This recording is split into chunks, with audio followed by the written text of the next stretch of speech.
Welcome to SHP Case Studies. Today we have a real estate software to the real estate industry. Let's jump into it. A client of ours reached out to us with a need to set appointments to grow their sales pipeline so that they could have more opportunities to close business with their SaaS product. This specific combination was one that took some time to figure out. As you'll see later in this case study, it started off a little rough, but as things went on, we started to increase the appointment setting rate more and more, and I think I know why. But let's start from the top. Looking at our software industry case study, we had an average appointment setting rate over this series of about 9 campaigns that we studied of 1.23%. So that's about 1 in every 75 to 80 calls, raw calls, we got an appointment. Pretty decent, but that is our average. You'll see the story that makes up that average. Our lead setting rate was 2.39. So this includes nurtures, warms, and appointments. So nurture is a specific lead disposition that we have that includes email permission, but no explicit permission to follow up. A warm lead, which is a permission to follow up, just not at a specific date and time, and an appointment, which is a specific meeting time to discuss the product or service with the company. So 3 play-by-plays that we have that you should remember if you're looking into Superhuman and how we use the H2H method in that process to generate specific types of leads based upon the comfortability and confidence level with the prospect we're calling. The offering of this client, very unique. And I love this because when we work with our clients, we kind of have several industries that we work with. We actually worked with 50 industries, but there's sometimes a category that we've identified called unique solutions. And this category means that the company has a unique, rare, or innovative product or service to the marketplace. So what that does is it opens up a lot of more opportunity because the prospect that we're calling hasn't heard about this product or service, or they're intrigued by it, and it can create more appointments. And I would put them in this category once we're able to figure out some solutions here, and I'll share with you what that is. But this specific SaaS company provides a platform to landlords, property managers to customize rental applications. So it gives them the ability to kind of collect paperwork and run background checks and auto-generate leases all in one platform, which really streamlines the process and saves time. So that's kind of one of the benefits. So the idea was to conduct calls to these property managers and landlords to then set up an appointment meeting with the director of the company we're working with, of this company, and also do a demo of the software and kind of show some of the customizable features for this for these commercial real estate companies. So the idea was to get an appointment. So definitely a traditional campaign in that regard. If we look at the script format is a consultative conversation. So we have 3 different formats here using the H2H methodology. There is a consultative format, a no-bull script, and a survey. Now, the one that we're using here is matching the type of prospect that we're reaching out to and that their profile. Typically, the consultative format is used with those markets that are not oversaturated with cold calling and when they're behind a desk. That typically really helps the conversion because what we're able to do is have a back and forth conversation, not have to worry about them being on the road or in transit as much from a kind of a default scripting format perspective. So it goes something like this. Hi, my name's Ryan. I'm with blank company. We're a web app that customizes your rental applications and auto-generates leases via Dotloop, which is an industry app, saving time and money by improving your application process. Do you have an online rental application or have you considered it in the past? Boom. I love that script. Really easy. It starts off with a quick statement, description, a light benefit, and goes right into our hone-in question, just like that. We're always trying to get through the first 7 seconds so we can buy ourselves time for the next few seconds.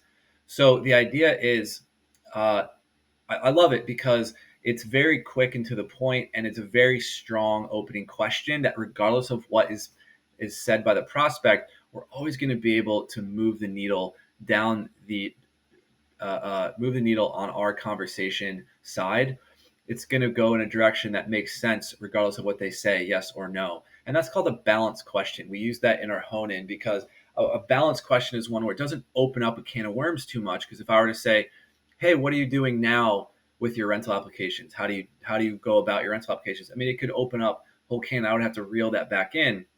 But if I would say, hey, are you happy with your rental application process? I could put myself in a corner there if they say, yeah, we're very happy. Well, I hope that you're unhappy soon so you can use us. I mean, what do you want me to say there? So a balanced question is one where, regardless of what they say, you're going to win. Because if you say, do you have an online rental application? Have you considered it? Yes, we have one. Or no, we don't. It doesn't. I'm not asking if they're happy. I'm not asking if they're satisfied. What I'm trying to do is I'm just trying to open up the conversation. If they say yes, I have the ability to say, well, that's awesome because you see the value. Um, if they have an online rental application process, they see the value in that. So I can work with that. Well, many times we can compliment what you're doing. We're a little bit different than others, and boom, go into the calling prop. If they say no, well, that's exactly why I'm reaching out anyway, to help you learn. So we go into the calling prop, which is very nice and streamlined and provides a nice feature and benefit there. And then also goes into a next steps with some qualifying questions at the end. Qualifying questions are important because they really button up the conversation. They provide housekeeping at the end that kind of solidifies that commitment. And it also creates a little bit of allure and exclusivity with answering those questions, because the prospect wants to know what you're going to do with it. So very strong, but here is the secret to this campaign. Here is the really interesting story about this campaign. The interesting thing is, if you look at the chart, you're going to see some variable results early on and some failures. I mean, there was one month that we had 0 appointment setting rate, and we had a 20% DM connect rate. Okay, so the DM connect is the amount of times that we got to a decision maker. So that's 1 of every 5, and we weren't able to set appointments. So what is going on? I thought this was a unique solution. How is it that this isn't quite working?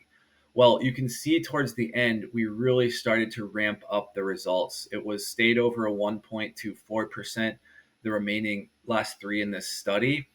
And what I went to find when I did my research on this case study is that, when we look at cold call success, we see there's 4 main pillars. There is the product relevance. How relevant is the product to the market? The exact target market accuracy for those people we're reaching out to, or at least the folks that are going to be the most receptive. The messaging strength and how well we're able to transmit the relevance through words that we use. And then the SDR fit, how will the SDRs match for this type of campaign? So with this one, what we found was that we had a hard time with the messaging. So when I went to go do my research on this account, what I found was that there were multiple iterations of this script, major edits throughout the course of this, the tenure. And what I found was that towards the end, it really started to solidify to a strong script, which is where we are today. We were moving it around. It wasn't quite working. We were maybe a bit verbose in some parts, and we really streamlined it. And that's what I see as the difference in this campaign, is the messaging really took some time to find that right pace to identify what was going to connect with the prospect on the other end. So overall, we had a 1.23%, right at our average, okay? A 17% DM connect rate. So I'm kind of saying that backwards, but 17% DM connect rate. So that's pretty high. We were reaching a lot of folks, and we had a little bit lower appointment setting rate on DM connects. We had a 7%. Typically, that's about 15, right? But this market proved to be a tough market to call into since we're calling property managers and landlords. And so overall, it did work out to have an average of a 1.25%.